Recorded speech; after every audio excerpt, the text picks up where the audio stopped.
With our increasingly digital lives, data loss from your Samsung A50 due to various reasons can be frustrating. However, your lost data isn't completely erased instantly, which opens a window for us to potentially recover your valuable data. It's important to take quick and right actions once you realize the loss of data. This includes ceasing to use your device, not going for a factory reset, and charging your phone carefully, all of which can significantly improve chances of successful data recovery.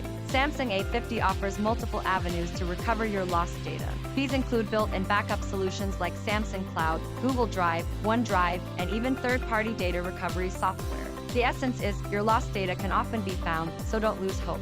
The recovery process using Android data recovery software is smooth and user-friendly. From downloading and installing the software, connecting your Samsung A50 device, enabling USB debugging, to selecting the file types to recover, scanning, and finally recovering, it's all about following these steps to get your data back. Although retrieving lost data is possible, prevention is always better than cure. Regular data backups, using apps from trustworthy sources, and protecting your Samsung A50 device from physical harm can go a long way in safeguarding your precious data.